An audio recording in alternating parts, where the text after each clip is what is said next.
before I went to Chelsea, I was never, from the outside, I was never a real big fan. I didn't like all the antics. As a player in an opponent team.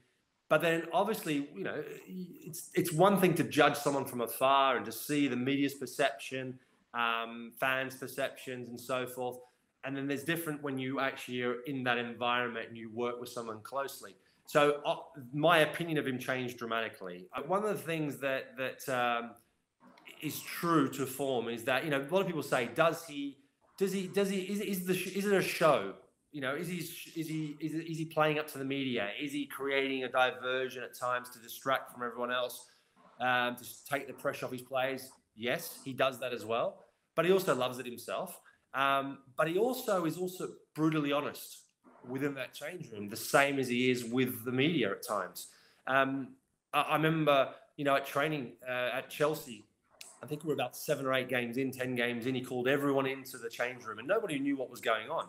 We were supposed to go out to training. He went, no, everyone in the change room. We all went in the change room. He pulled in a chair, sat in the middle of the chair, turned it around, sat on it with the back of the chair at the front, and he's resting on it. He's got his little clipboard, and he went around every single player in the change room and gave them a report on how they were performing thus far.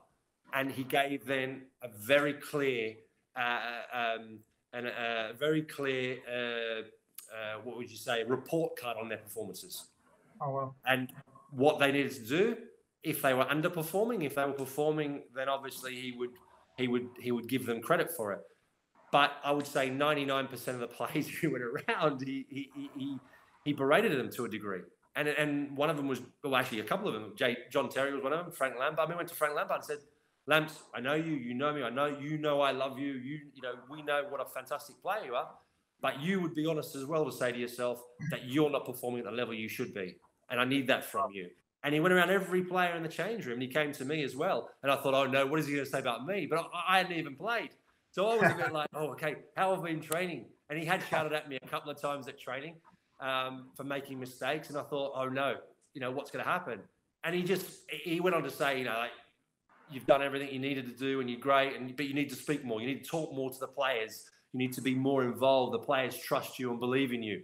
And I'm like, hang on. I'm in a change room where every one of these players, they're either World Cup winners, European champions, Champions League winners, all this, Premier League winners, and I've won a League Cup. And I thought, how am I going to be talking to them? It was in one way humbling, and the other way it was an honor, and I felt 10 foot tall because of the information he gave me.